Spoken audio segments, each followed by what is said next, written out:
ইসালে সব দুয়ার মাহফিলে উপস্থিত আজকের এই মাহফিলের সম্মানিত সভাপতি, উপস্থিত প্রধান অতিথি, প্রধান মেহমানবৃন্দ, সম্মানিত বিশেষ অতিথিবৃন্দ, উপস্থিত পীর ভাই মুহিব্বিন, পর্দার আড়ালে মা ও বোনেরা, আমার অত্যন্ত বেরাদারান ইসলাম মোহাব্বতের ভাইরা, সর্বপ্রথম আল্লাহ রাব্বুল আলামিনের দরবারে অসংখ্য শুকরিয়া আদায় করছি, যিনি আমাদেরকে সুন্দরতম একটা মাহফিলে বসার তৌফিক দান করেছেন। ঠিক কিনা বলেন? সম্মানিত হাজিরিন, সেজন্য মহান রব আল্লাহ জাল্লা শানুহুর প্রতি শুকরিয়া আদায় করে সকলেই পড়ি আলহামদুলিল্লাহ। দরুদ ও সালাম শ্রেষ্ঠ নবী কুল কায়নাতের নবী, শাফাতের কান্ডারি, রাহমাতাল লিল আলামিন, শামসুদ্দুহা, বদরুদ্দুজা, নূরুল হুদা, নূরুন আলা নূর, যাকে সৃষ্টি না করলে তামাম পৃথিবীতে আল্লাহ সুবহানাহু ওয়া তাআলা কোনো কিছু সৃষ্টি করতেন না। সেই নবীর প্রতি দরুদ ও সালাম পড়েছেন আল্লাহ, পড়েছেন ফেরেশতাদেরকে নিয়ে, পড়তে বলেছেন মাখলুকদের। ঠিক কিনা বলেন?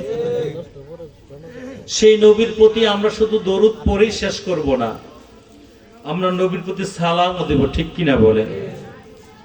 সেই নবীর প্রতি সালাম ও দরুদ সকলেই পড়ি সাল্লাল্লাহু আলাইহি ওয়াসাল্লাম। সম্মানিত হাজিরিন, দরুদের মধ্যে দরুদ পড়লাম, সালাম পেশ করলাম। ইমাম বুখারী রাহমাতুল্লাহি আলাইহি, যিনি 6 লক্ষ হাদিসের হাফেজ ছিলেন। কত লক্ষ? 6 লক্ষ হাদিসের হাফেজ এই ইমাম বুখারী রাহমাতুল্লাহি আলাইহি, যাকে বলা হয়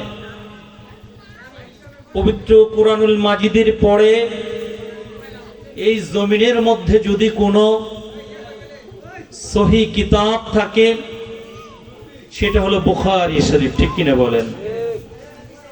সম্মানিত হাজিরিন, ইমাম বুখারী রাহমাতুল্লাহি আলাইহি 6 লক্ষ হাদিসের হাফেজ ছিলেন। এই 6 লক্ষ হাদিস যখন তিনি তেলাওয়াত করেছেন,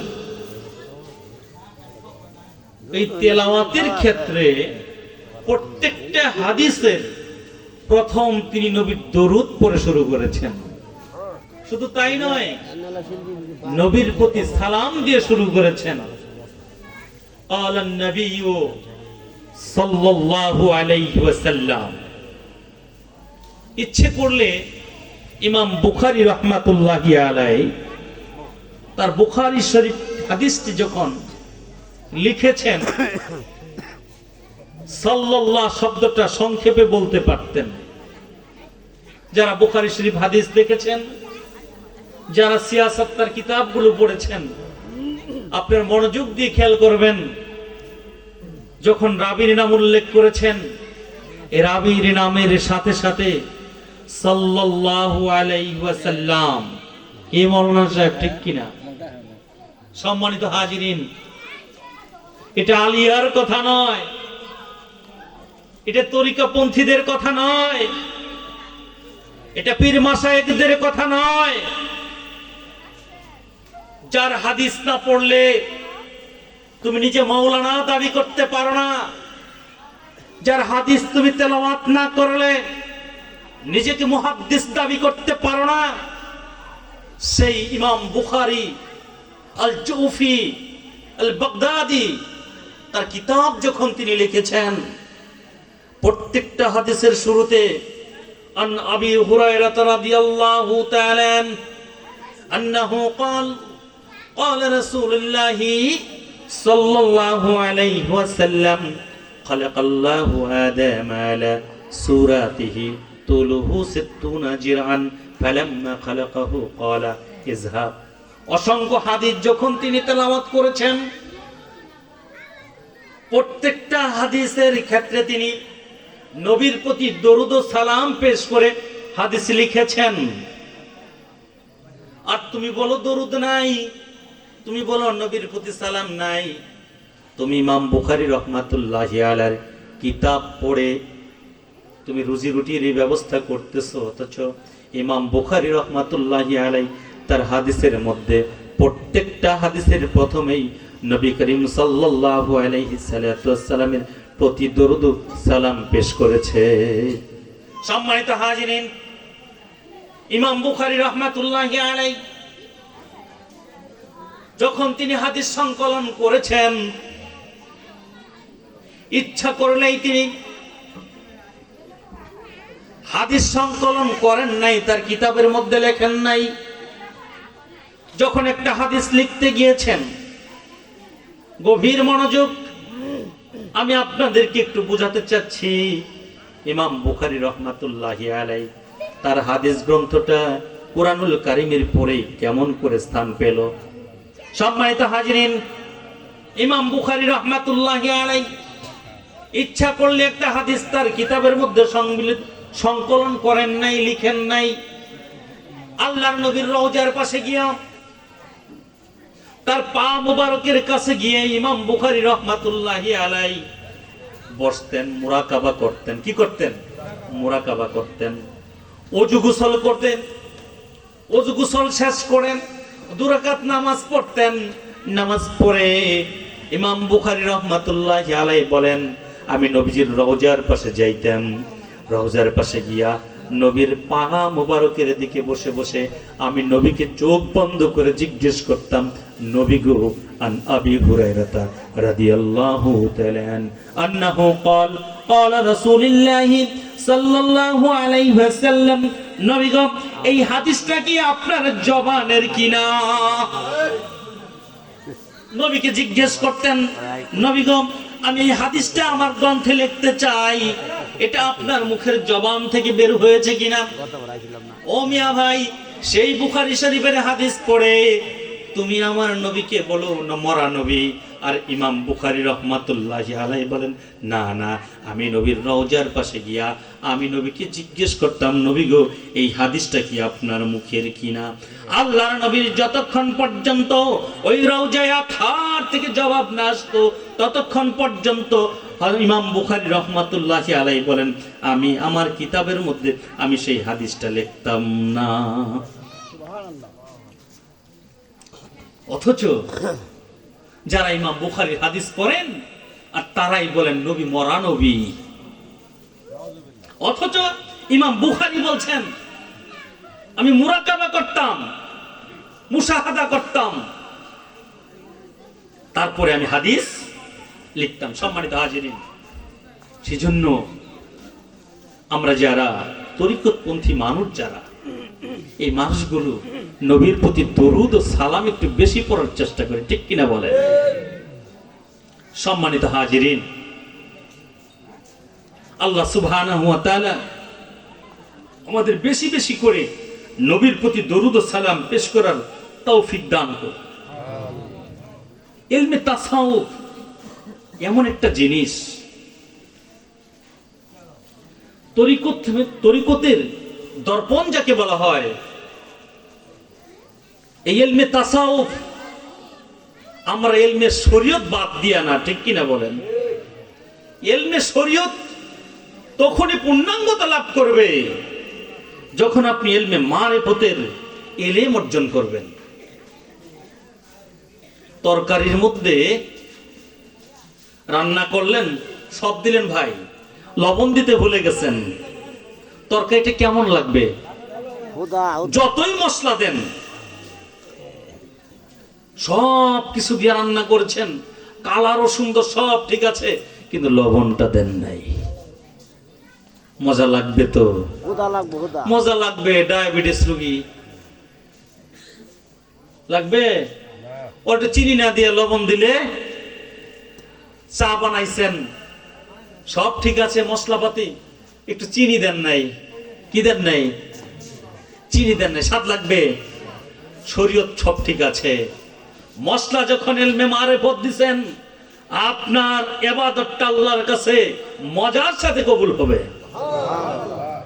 সম্মানিত হাজিরিন,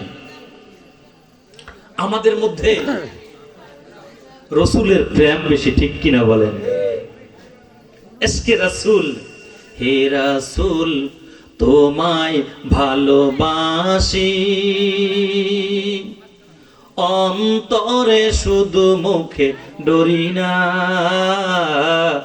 জান্নাতের আশায় নয় হে রাসূল, জাহান নাম ডরি না। জান্নাতের আশায় নয়, জাহান নামকে ডরি না আমরা, জান্নাত আমরা জান্নাতের আশায় নয়। হে রাসূল তোমাকে ভালোবাসি আল্লাহকে পাওয়ার জন্য। আল্লাহ যদি আমার হয়, আমার আবার কিসের ভয়? আল্লাহ যদি আমার হয়, আমি জাহান্নাম আর জান্নাত এগুলো খোঁজা লাগবে?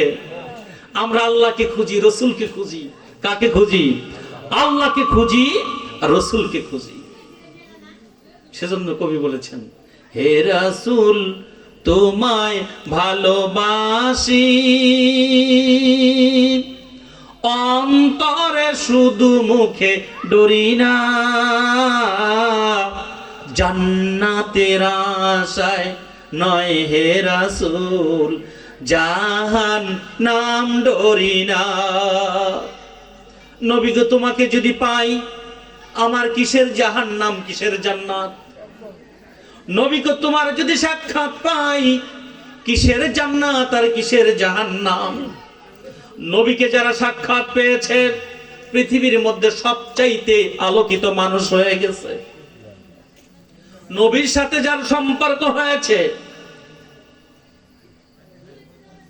তার আবার কিসের ভয়? সে নবীওয়ালা হয়ে গেছে। আমাদের ঊর্ধ্বতন একজন পীর, আমার সকলের পীর, যে যে মসলকের আছেন না কেন, যে যে তরিকতের আছেন না কেন জানি না, তবে চিশতিয়া বলেন, সাবরিয়া বলেন, কাদরিয়া বলেন, নকশবন্দিয়া বলেন, মুজাদ্দিদিয়া বলেন, সোহরওয়ার্দিয়া বলেন, আলিয়া বলেন, সকল পীরের পীর সুফি ফতে আলী ওয়াইসি রহমাতুল্লাহি আলাই। আমি সুফি ফতে আলী ওয়াইসি রহমাতুল্লাহ আলাই থেকে বর্ণনা করছি।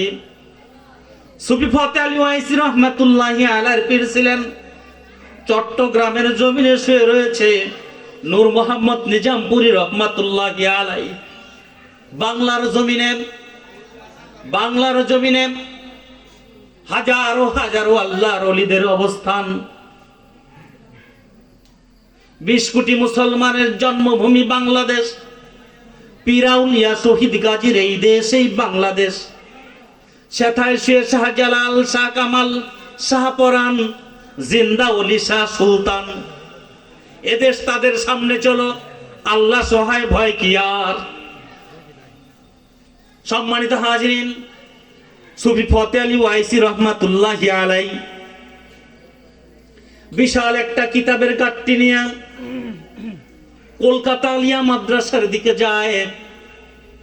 সাইয়েদ আহমদ বেরলভী রহমাতুল্লাহি আলাই, পীরেরও পীর, নূর মোহাম্মদ নিজামপুরী রহমাতুল্লাহি আলাইর পীর। মনে রাখেন, সাইয়েদ আহমেদ বেরলভী রহমাতুল্লাহি আলাই বালাকুটের ময়দানে যিনি যুদ্ধ করেছেন। যখন ফিরতেছিলেন, নূর মোহাম্মদ নিজামপুরী রহমাতুল্লাহি আলাই ঘোড়ার পিঠে চড়ে বাংলাদেশে আসতেছিলেন। একটা ছোট্ট মানুষ, বালক, কাদের মধ্যে কিতাব নিয়ে রাস্তা দিয়ে যায়। নূর মোহাম্মদ নিজামপুরী রহমাতুল্লাহি আলাই ডাক দেয়, বাবা শোনো। বাবাই শুনে না, বাবা কিতাব নিয়ে আগে যায়। নূর মোহাম্মদ নিজামপুরী রহমাতুল্লাহি আলাই ঘোড়ার পিঠে থেকে নামলেন, গিয়ে বললেন, বাবা একটু শুনো। ওই কি বলতে চান হুজুর বলেন? ওই তোমার সাথে একটু কথা বলতে চাই। ওই কি কথা বলতে চান?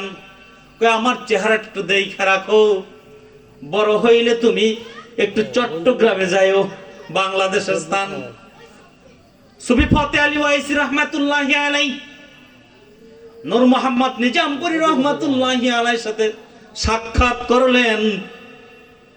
সাক্ষাৎ করার পর হযরত নূর মোহাম্মদ নিজামপুরী রহমাতুল্লাহি আলাইহির কপালের যে নূরটা, এই নূরটা সুফি ফতে আলী ওয়াইসি রহমাতুল্লাহি আলাইহিকে একটু ছোঁয়া দিলেন আর বলে দিলেন, বাবা তুমি তরিকতের কাজ করে যাও। এই সুফি ফতে আলী ওয়াইসি রহমাতুল্লাহি আলাইহিকে আরেকটা নামে গোটা পৃথিবীর মানুষ চিনেন, তিনি হলেন রসুল নুমা। কি নাম বলেন? রসুল নুমা। রসুল নুমা হলো জাগ্রত অবস্থায় নবী গো তোমাকে দেখতে চাই, ঘুমন্ত অবস্থায় নবী গো তোমাকে দেখতে চাই, মনটা যখন চায় নবী গো তোমাকে দেখব। আল্লাহর নবী সুফি ফতে আলী ওয়াইসি রহমাতুল্লাহি আলাইহিকে বলে দিলেন, বাবা তুমি আমার এত আশেক, তুমি যখন আমার সাক্ষাৎ চাও আমি তোমার সামনে হাজির হয়ে যাই। সুফি ফতে আলী ওয়াইসি রহমাতুল্লাহি আলাইহি সম্পর্ক কার সাথে? আল্লাহর সাথে। তারপরে নবী মুহাম্মদুর রাসূলুল্লাহ সাল্লাল্লাহু আলাইহি ওয়াসাল্লাম। সম্মানিত হাজিরিন, এই নূর মোহাম্মদ নিজামপুরী রহমাতুল্লাহি আলাইহি তার খলিফা সুফি ফতে আলী ওয়াইসি রহমাতুল্লাহি আলাইহি নিম্নতম যত পীর মাশায়েখ তাদেরই তো খানদান আমরা, ঠিক কিনা বলেন? কেউ ফুরফুরা চলে গেছেন, কেউ এনায়েতপুর চলে গেছেন, কেউ সারসিনা চলে গেছেন, এক একজন এক একটা দরবারে চলে গেছেন, কিন্তু আমাদের মূল মসলক সুন্নিয়তের মসলক, ঠিক কিনা বলেন? এই সুন্নি মানুষগুলো নবীকে ভালোবাসে। কাকে ভালোবাসে? নবীকে ভালোবাসে। নবী করিম সাল্লাল্লাহু আলাইহি সাল্লামকে যারা ভালোবেসেছে, এই ভালোবাসার বদৌলতে এক একজন মানুষ ফুলের মতো পবিত্র হয়ে গেছে, ঠিক কিনা বলেন? সম্মানিত হাজিরিন, হযরতে আবু বকর সিদ্দিক রাদিয়াল্লাহু তাআলা জলিলুল কদর সাহাবী, নবীজির সাথে তার কিসের সম্পর্ক ছিল বলেন তো? শ্বশুর জামাই। কিসের সম্পর্ক? শ্বশুর জামাই। আল্লাহ রাসূল ডাক দিয়ে বললেন, আবু বকর হিজরত করা লাগতে পারে। আবু বকর কয়, ইয়া রাসূলুল্লাহ হিজরত করা লাগতে পারে, হিজরত করব। হঠাৎ করে একদিন আল্লাহর পক্ষ থেকে আল্লাহর নবীকে জানিয়ে দেওয়া হলো, নবী গো আজকের রাতের আধারে আপনি মক্কা থেকে মদিনার দিকে হিজরত করবেন। হযরত আবু বকর সিদ্দিক রাদিয়াল্লাহু তাআলা বর্ণনা করেন, নবী করিম সাল্লাল্লাহু আলাইহি সাল্লাম যখন আবু বকর বলে একটা ডাক দিয়েছেন, আবু বকর বলে লাব্বাইক ইয়া রাসূলুল্লাহ। আল্লাহর নবী বলেন, এক ডাকে আপনি সাড়া দিলেন। আল্লাহর নবীর দিকে তাকায় বলে, ইয়া রাসূলুল্লাহ, নবী গো আপনি যেই দিন বলেছেন হিজরত করা লাগতে পারে, সেই দিন থেকে আবু বকরের দুই চোখ একত্রিত হয় না এবং এই পিঠটা বিছানায় যায় না। সম্পর্ক কি? শ্বশুর জামাই। শ্বশুর দরজার মধ্যে রাতকে রাত চোখে ঘুম নাই, কোন সময় মান নবী মুহাম্মদুর রাসূলুল্লাহ আমাকে ডাক দেয়। সম্মানিত হাজিরিন, রাতের আধারে শুরু হলো রওনা। 70 গুহার মধ্যে যখন ঢুকে পড়লো, আমার নবী করিম সাল্লাল্লাহু আলাইহি ওয়াসাল্লাম একটু নিদ্রাতে গেছেন। নবীর চোখ বন্ধ হয়, অন্তর ঘুমায় না। হযরত আবু বকর সিদ্দিক রাদিয়াল্লাহু তাআলা রানের মধ্যে নবীজি মাথা। সংক্ষেপ করছি, সাপ দংশন করেছে। চোখের এক ফোঁটা পানি নবীজির রান মুবারকে পড়েছে। নবীজির আবু বকরের চোখের এক ফোঁটা পানি নবীজির গায়ে পড়েছে। নবীজি সজাগ হয়েছেন দেখে আবু বকরের চেহারাটা বিমর্ষ হয়ে গেছে। নবীজি জিজ্ঞেস করলেন, কি হলো? ইয়া রাসূলুল্লাহ, একটা সাপ বারবার খালি গর্ত দিয়ে উকি দিচ্ছে, চিন্তা করলাম নবীকে দংশন করবে। আমি বারবার ছিদ্রগুলো বন্ধ করতেছিলাম, এক পর্যায়ে বন্ধ করার আর কোনো জিনিস নাই, আমি আমার জেসেন দিয়ে, শরীর দিয়ে, বডি দিয়ে আমি যখন গর্তটা আঁকড়িয়ে ধরেছি, সাপটা আমাকে দংশন করেছে।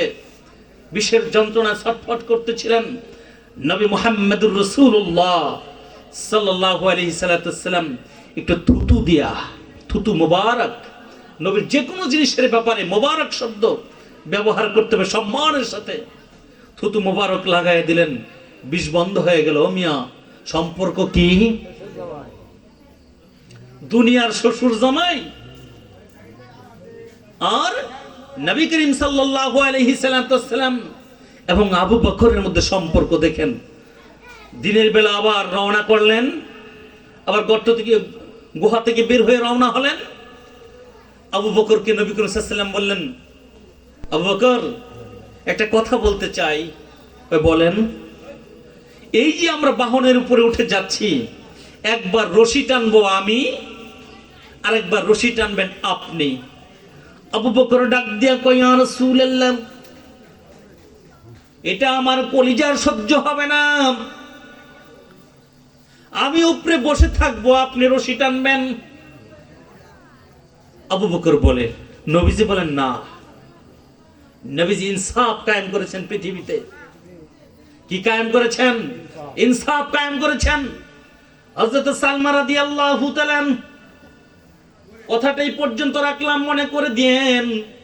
নবী করিম সাল্লাল্লাহু আলাইহি সাল্লামের স্ত্রী হযরত সালমা রাদিয়াল্লাহু তাআলা অন্য স্ত্রীর কাছে বলে, জাননি আমার নবী সবচেয়ে আমাকে বেশি ভালোবাসে।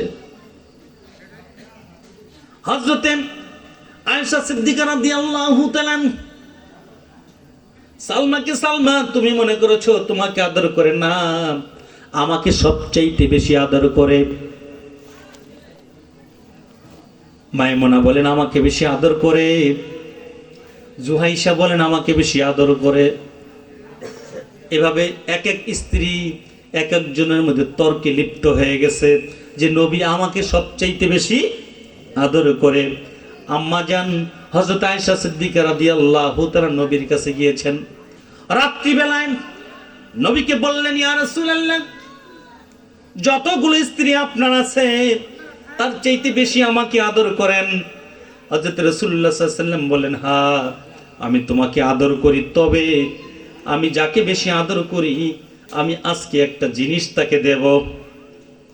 হযরত রাসূলুল্লাহ সাল্লাল্লাহু আলাইহি ওয়াসাল্লাম আম্মা জান হযরত আয়েশা সিদ্দিকা রাদিয়াল্লাহু তাআলাকে দুইটা খেজুর দিলেন। কয়টা খেজুর? দুটা খেজুর দিলেন। সালমা রাদিয়াল্লাহু তাআলা আসতেন, আল্লাহর নবী বললেন, তোমাকেও দুইটা খেজুর দিলাম, যাকে দুইটা খেজুর দিলাম তাকেই সবচেয়ে বেশি ভালোবাসি। জুহাইরা আসছে, তাকেও দুইটা খেজুর দিছে। মাইমুনা আসছে, তাকেও দুইটা খেজুর দিছে। সকালবেলা একজন আরেকজনের দিকে তাকাতাকি করে, রাত্রি বেলা যাকে খেজুর দিছে তাকেই তো নবী বেশি ভালোবাসেন। আয়েশা মনে মনে কয়, আমারই তো দুইটা খেজুর দিছে। সালমা বলে, আমাকে দুইটা খেজুর দিছে। অন্যান্য স্ত্রীরা বলে, আমাকেই তো দুইটা খেজুর দিছেন। আল্লাহর নবী সকালবেলা সকলকে নিয়ে বসতেন। এখন আল্লাহর নবীকে হযরত আয়েশা সিদ্দিকা রাদিয়াল্লাহু তাআলা বলেন, নবী গো, আপনি বলে দেন সবচাইতে আপনি কাকে বেশি আদর করেন। আল্লাহর নবী বললেন, কথা বাড়াবো না, তবে শুনে রাখো, রাত্রিবেলা আমি যাকে দুইটা খেজুর দিছি আমি তাকে সবচাইতে ভালোবাসি। আয়েশা সালমার দিকে চায়, সালমা অমুক স্ত্রীর দিকে চায়, অমুক অমুকের দিকে চায়। রাত্রিবেলা তো আল্লাহর নবী সকলকে দুইটা করে খেজুর ভাগ করে দিছে। আদরের ক্ষেত্রে আমার নবীজি আয়েশাকে যেমন ভালোবাসতেন, অন্যান্য স্ত্রীদেরকেও তেমন ভালোবাসতেন। এখন একজন স্ত্রী আর একজন স্ত্রীর দিকে চায়, রাত্রে তো খেজুর আমাকেই দিছে। অন্য স্ত্রীও হাসে, ওটাও হাসে, কয় আমাকে দিছে। আল্লাহর নবী বললেন, বলো তো রাত্রিবেলায় আমি কাকে খেজুর দিছি? কি কয়? কয় আমাকে। ওমা, সবাই হাত তুলে কয়, তার মানে কি আমার নবী ইনসাফ কায়েম করেছেন, কাউকে বেশি কাউকে কম নয়। সম্মানিত হাজিরিন, হযরত আবু বকর সিদ্দিক রাদিয়াল্লাহু তাআলা নবীকে ডাক দিয়ে বলে, ইয়া রাসূলুল্লাহ, নবী গো, আপনি সওয়ারির পিছে উঠবেন, আমি রশি ধরে টেনে নিয়ে এমনি নিয়ে যাব। নবী বললেন, না, আমি সওয়ারির উপরে উঠবো না। এক পর্যায়ে আবু বকর রাজি হয়ে গেলেন, টানা শুরু হয়ে গেল। এক সময় আবু বকর টানে, এক সময় নবী করিম সাল্লাল্লাহু আলাইহি সাল্লাম টানে। আবু আইয়ুব আনসারীর বাড়ি মদিনায়, আবু আইয়ুব আনসারীর বাড়িতে গিয়ে যখন বাহনটা থেমে গেলেন, ভাইরা আমার মনে রাখবেন, সেই সময়ের রশি ছিল আমার নবীর হাতে, আর আবু বকর ছিল সওয়ারির উপরে। মদিনার মানুষগুলো নবীকে আগে দেখে নাই, শুধু তারা জেনেছে মক্কা থেকে আল্লাহর রাসূল মদিনায় আসতেছেন। এরকম আসার পরে অনেকেই মনে করলো, যিনি রশি টানতেছেন ইনি হয়তো তার গোলাম, আর যিনি উপরে উনি হলেন নবী। এখন আবু বকর নামলেন, মদিনার মানুষগুলো সুন্দর সুন্দর মালা গেথে সবাই আবু বকরের গলায় দেয়, আর নবী রশি ধরে দাঁড়িয়ে রয়েছেন। আবু বকর বলতে চায়, আমি নবী না উনি নবী। আল্লাহর নবী বললেন, না, ইশারা করে দিলেন, কোনো কথা বলা যাবে না, কোনো কথা বলা যাবে না। আমি যে নবী, আমাকে পরিচয় করিয়ে দিবেন কে? কথাটা বুঝেন, কে? দুইজন বসলেন, মদিনার ছোট্ট ছোট্ট বাচ্চারা শ্লোক গাথা একটা কবিতা গাইলেন, আহলান সাহলান মারহাবা বিকুদুমিকা ফারহান জানাইনা জাহারান নাজিমান নাজিমনা মিদুহু ওয়াকার। নবী গো, আপনি মদিনায় আগমন করেছেন। কার সামনে যায় কয়? আবু বকরের সামনে গিয়া কয়, আপনি মদিনায় আগমন করেছেন, আমরা নিজেকে ধন্য মনে করছি। আহলান সাহলান, সুস্বাগতম সুস্বাগতম। এখন দুইজন বসছে, সবাই যে প্রথম আবু বকরের সাথে মুসাফা করে, আমার নবীজির সাথে পরে করে। আল্লাহ পাক পরিচয় করায়া দিবেন, আল্লাহ পাক পরিচয় করায়া দিবেন কাকে?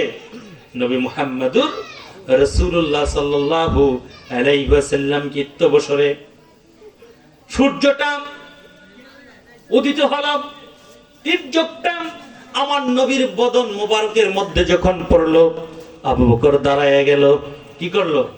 আবু বকর দাঁড়ায় গেল, আমামা খুললেন, পাগড়িটা খুললেন, পাগড়িটা খুলে ঠিক এইভাবে নবী করিম সাল্লাল্লাহু আলাইহি সাল্লামের মুখের সামনে ধরলেন, যাতে সূর্যের আলোটা আমার নবীর মুখে না লাগে।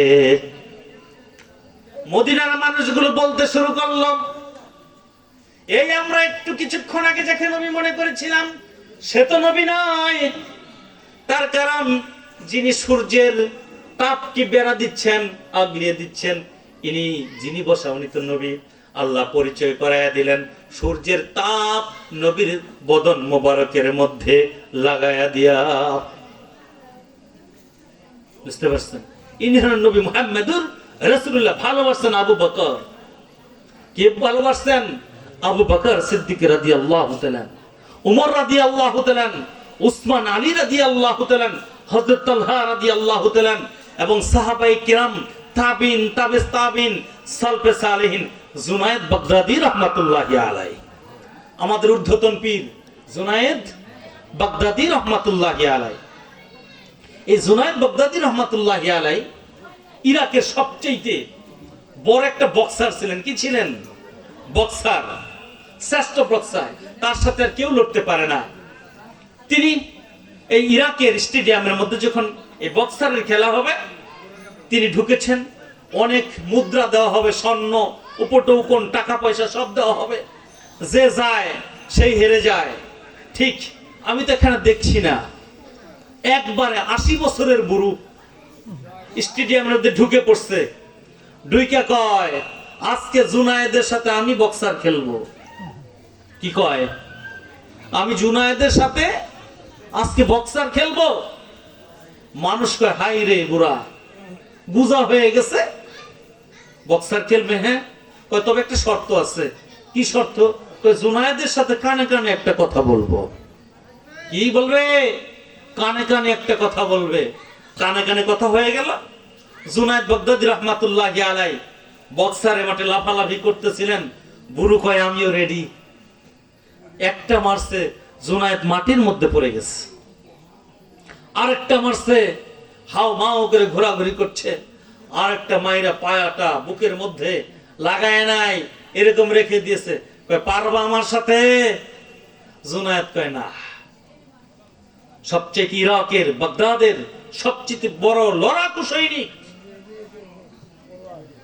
পালোয়ান জুনায়েদ বাগদাদী। জুনায়েদ বাগদাদী হেরে গেলেন। সব উপটোকন বুড়োকে দেওয়া হলো। জুনায়েদকে জিজ্ঞেস করা হলো, এই জুনায়েদ, পৃথিবীতে এমন কোন বক্সার নাই যার কাছে তুমি হেরে যাও, কিন্তু 80 বছরের একটা বুড়ার কাছে তুমি হেরে গেলা, কারণ কি? কারণ তো অবশ্যই একটা আছে। জুনায়েদ বললেন, আমার কানে কানে কি বলছে জানো? কয় কি?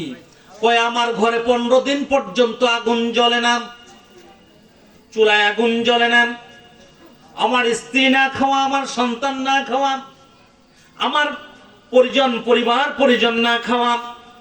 ও জুনায়েদ, আমি জানি তোমার একটি আঙ্গুলের শক্তি আমাকে কাবু করে ফেলবে। জুনায়েদ, তোমার কাছে একটা আরজি জানাই, আমি নবী করিম সাল্লাল্লাহু আলাইহি সাল্লাতু ওয়াস সালামের বংশধর। কি বলছে? আমি নবীর বংশধর। 15 দিন পর্যন্ত আমার চুলায় আগুন জ্বলে না। ও মিয়া, জুনায়েদ বাগদাদী কয়, যখন তিনি পরিচয় দিছে নবী করিম সাল্লাল্লাহু আলাইহি সাল্লামের বংশধর, আমার শক্তি সেই জায়গায় শেষ।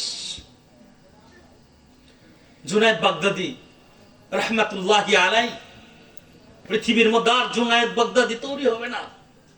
রাত্রি ঘুমায় গেছেন, দবদবে পৃথিবীর শ্রেষ্ঠতম সুন্দরতম নূরুন আলা নূর মুহাম্মাদুর রাসূলুল্লাহ সাল্লাল্লাহু আলাইহি সাল্লাতু ওয়াস সালাম সাক্ষাৎ দিয়ে কয়, জুনায়েদ, তুমি আজকে আর জুনায়েদ না, তুমি গোটা পৃথিবীর আরিফে বিল্লাহ। তার কারণ তুমি আমার বংশের একজন মানুষকে ইজ্জত করার কারণে, সম্মান করার কারণে আমি নবীজি বলে গেলাম তুমি আরিফে বিল্লাহ। সমস্ত তরিকতের সর্বোত্তম একজন পীর জুনায়েদ বাগদাদী রাহমাতুল্লাহি আলাইহি। কাকে ভালোবাসছে? নবী এবং নবীর আওলাদকে ভালোবাসছে। নবীর আওলাদকে ভালোবাসার কারণে জুনায়েদ বাগদাদী রাহমাতুল্লাহি আলাইহি এত বড় মর্যাদার অধিকারী হয়েছেন। গোটা পৃথিবীর হাজারো হাজারো জুনায়েদ আছে, কিন্তু সেই জুনায়েদ বাগদাদী বললে আমরা মনে করি তরিকতের সর্বোচ্চ একটা খানদান হযরত জুনায়েদ বাগদাদী রাহমাতুল্লাহি আলাইহি। সম্মানিত হাজিরিন, আমরা পীর কেন ধরবো? পীর কেন ধরতে হয়? পীর কি তোমাকে জান্নাতে নিয়ে যাবে? না, পীরকে আমি ধরি জান্নাতের জন্য ধরি নাই। পীরকে ধরেছি আমি আল্লাহকে পাওয়ার জন্য, নবীকে পাওয়ার জন্য। আমি যেন আল্লাহকে পাই, আমি যেন নবীকে পাই, এই রাস্তাটা আমাকে দেখিয়ে দিবেন একজন পীর। পীরের কাজ কি বলেন? পীর মানে কি? এটা ফার্সি শব্দ। পীর মানে শায়েখ, পীর মানে উস্তাদ, পীর মানে শিক্ষক, পীর মানে পথ দেখে নেওয়ালা। বুঝতে পেরেছেন? এই পীর, যেরকম পীর বলে পীর শব্দ নাই, নামাজ শব্দও তো ভাই নাই। আপনি দেখান কোরআন সাহেব 30 পারা হাফেজ সাহেব একটা জায়গায় দেখান যে নামাজ শব্দ আসছে, রোজা শব্দ আসছে? আসে নাই। ফার্সি শব্দ। কি শব্দ? ফার্সি শব্দ। এর ব্যাখ্যা বিশ্লেষণ কোরআন থেকে আমরা করেছি। যেমন নামাজ সালাত, রোজা সিয়াম, নামাজ সালাত, রোজা, সিয়াম, এরকম অনেকগুলা শব্দ, যেমন মুর্শিদানা মুর্শিদ, উলামানা উলামা, এগুলো হলো আরবি শব্দ। এই আরবি শব্দের ফার্সি শব্দ হলো পীর, যিনি শায়েখ, যিনি শিক্ষক, যিনি পথে দেখনে ওয়ালা। আমরা তার কাছে যাই, আমাকে রাস্তা দেখাইয়া দেন। একজন শিক্ষকের কাছে একজন ছাত্র যায়, আমাকে একটু পড়াইয়া দেন, আমি যেন ভালোভাবে পড়তে পারি, ঠিক কিনা বলেন? সেজন্য আমরা পীরের কাছে যাই। পীর যেন হক্কানি হয়। কি হয়? পীর যেন হক্কানি হয়। মিয়া ভাই, একটা কথা বলতেই হয়, না বললে তো হয় না। পৃথিবীতে অনেক অন্যায় হয়, ঠিক কিনা বলেন? যদি পারেন মুখ দিয়ে প্রতিবাদ করবেন নবীজির হাদিস, মুখ দিয়ে না পারলে হাত দিয়ে করবেন, হাত দিয়ে না পারলে অন্তরে অন্তরে অন্তরে অন্তরে ঘৃণা করবেন। এটা নবীজির হাদিস, বুঝতে পেরেছেন? অন্যায় হয়, পারলে মুখ দিয়ে প্রতিবাদ করেন, হাত দিয়ে প্রতিবাদ করেন, না পারলে অন্তর দিয়া আপনি কি করবেন? মনে মনে ঘৃণা করবেন যে এই কাজটা খারাপ হচ্ছে, এই কাজটা খারাপ হচ্ছে, এই কাজটা খারাপ হচ্ছে, ঠিক কিনা বলেন? সম্মানিত হাজিরিন, রাসূল করিম সাল্লাল্লাহু আলাইহি সাল্লামের অসংখ্য মুজিজা ছিল। নবীজি কি আমাদের মতো মানুষ? কথা বলেন না কেন? নবীজি আমাদের মতো নয়। হুদাইবিয়া প্রান্তরে নবী করিম সাল্লাল্লাহু আলাইহি সাল্লাম 1000 সাহাবী নিয়ে গেলেন। সেই হুদাইবিয়া একটি কূপের নাম। সেই কূপের মধ্যে পানি পান করতে গেলেন সাহাবীরা। পানি পান করতে যায়, অল্প পানি ছিল, কেউ ভাগে পেয়েছে, কেউ পায় নাই। এক সাহাবী এসে জিজ্ঞেস করলেন, বললেন, ইয়া রাসূলুল্লাহ, কূপের পানি তো শেষ হয়ে গেছে। নবী করিম সাল্লাল্লাহু আলাইহি সাল্লাম তার থুতু মুবারক লাগাই দিলে, একটু পানির মধ্যে নিয়ে ফেলে দাও। ফালানোর সাথে, ও মিয়া ভাই, আমরা সাবমার্স করি না, ঠিক এরকম ভাবে বলকায় পানি উঠা শুরু করলো। তুমি সেফ দিলে পিঁপড়া আসে, আর আমার নবী থুতু মুবারক দিলে আল্লাহর রহমত বর্ষণ হয়। নবী করিম সাল্লাল্লাহু আলাইহি সাল্লাম, বুখারী শরীফের হাদিস। সম্মানিত হাজিরিন, নবী করিম সাল্লাল্লাহু আলাইহি সাল্লাম অল্প, আমার এই ছোট ভাই যেন পড়েছেন, আহলে সুফফা নামে একটা দল ছিল, যারা মসজিদে নববীতে বসে বারান্দায় দিন কাটাইতো।